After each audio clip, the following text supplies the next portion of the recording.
Guys, I'm back.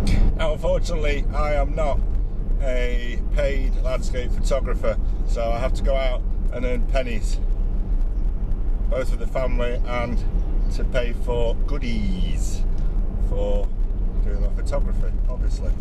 So today I'm off to Burnley Football Club to see a couple of the players.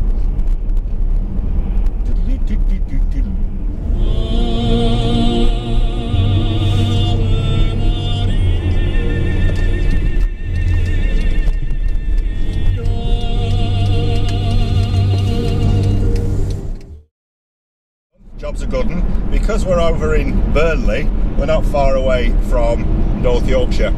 So I'm going to Malham Cove. That part of Yorkshire's an awesome spot, and I'm hoping to get a particular image on top of Malham Cove itself, which has been photographed quite a few times, but I've never done it. So off we go. So we're just walking up towards Malham Cove, or just to the right of it, to be exact, because I want to get up to the top above it, not actually in the cove itself. And I don't know if I'm going the right way, and if I'm not going to be happy bunny, because it's about a mile to the cove and it's saying no access to the cove, which gives you a little bit of a clue that we might be in trouble, but we'll see. Keeping those fingers crossed. We're going in the right direction, as they say in Yorkshire. So directly in front of us is the beautiful Malham Cove. It was stuffed up here. I'm going to have to cross the stream somehow. It's right, there's no access to Malham Cove this way.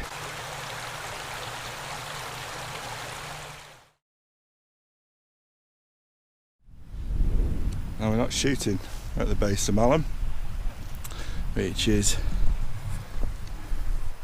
here, and there are a couple of photographers actually taking pictures at the bottom of the cove. I want to go to the top. I want a black and white or a moody colour shot of a lone tree up on the top of the cove, providing the sky plays ball. If it doesn't play ball, then we're up something Pit Creek without a paddle.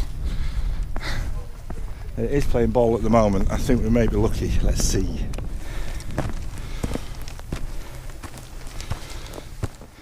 Steps are quite steep going up, so make sure you fueled up before you come here.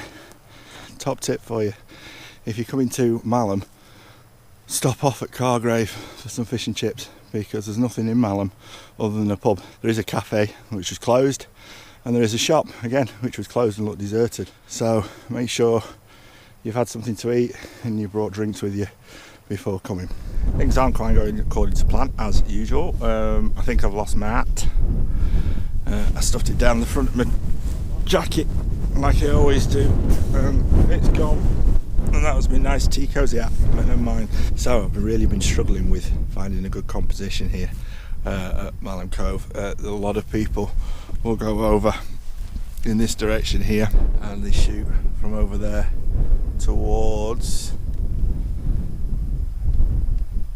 the horizon here. That's a really popular shot. I want us to do something a little bit different, because that's me, but what it's meant is I'm really close to the edge of the cliff and I'm not good with heights. So this is the composition that I'm after: a single lone tree on the edge of the cove here, and what we've got in the background is obviously the vista. So I've taken pictures of a trusty f/16. What I'm going to do now is I'm going to take another set of images for focus blending, and I'm going to shoot at f/8. I'm going to shoot at different focal lengths, starting with the very near foreground, moving to midground, moving to the tree, and then moving to slight background and very far background. And I'm going to do a mega focus blend in Photoshop. So it's dead simple. We go to f/8, which we've done, and then I'm going to focus on the near foreground. So we focus on the near foreground, and I get that as sharp as I can possibly get it. and I take the shot. Back to the camera. Focus on the near mid-ground, and the near mid-ground is this rock just here, and that's focused, and I take the shot.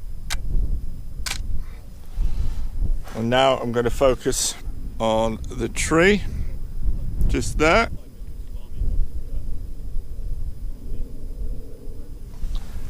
and I take the shot.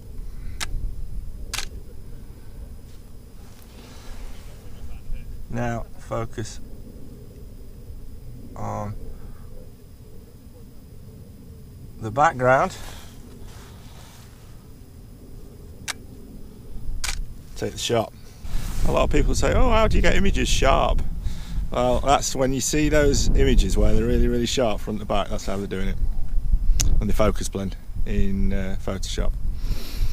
The reason I'm doing it today is because I've got a really, really, really close foreground, and even at f16 it's not going to be sharp, so I may use 1, 2 or all of those images to get the image sharp. Now what I'm also going to do is I'm now going to drop the exposure on the camera. Now I'm at infinity, and we do that by increasing the shutter speed, and that'll be my sky shot when I go into Photoshop to blend it. And then you can get a really nice dark moody sky and keep everything else nicely exposed.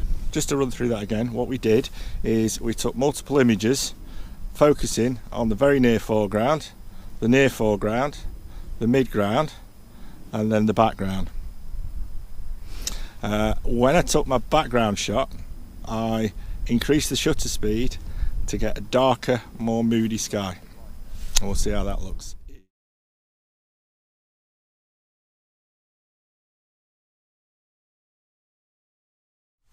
So as you saw, I've been at work, and I've packed everything in the car to get here, get changed, and then walk up the hill. And I was 100% certain that I'd packed everything, but I haven't.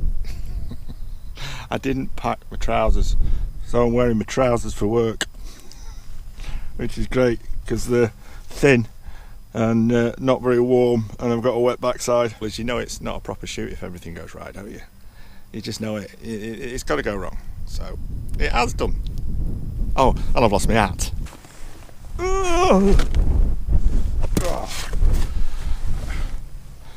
So I don't know if you can see what an awkward spot we're actually in. The edge of the cliff is just over there. I don't know if you can actually see down there. And the shot that we're getting, we've moved the composition ever so slightly.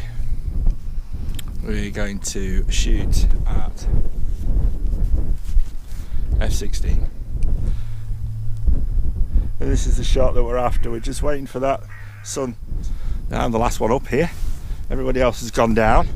Obviously they want to get down before the sun disappears completely. I haven't got a head torch, so I am going to stumble down the hill after we've taken these shots.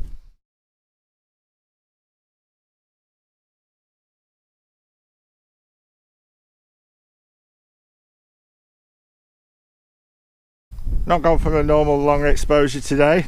All we've had on the front of the camera is the polarizer, no graduated filters, and that's just to show people that you can get shots without the filters, providing everything goes to plan.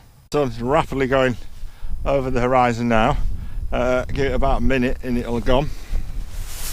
There is some colour starting to come in the clouds, especially in the distance, and we will see if we can get something.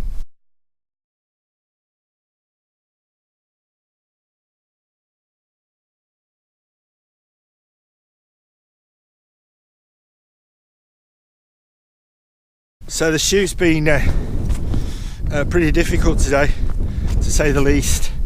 Composition was very, very difficult with the snow because people had been walking on the snow and footprints ruin snow shots, and also it's been cold and treacherous underfoot, So I'm going to go home for a cup of tea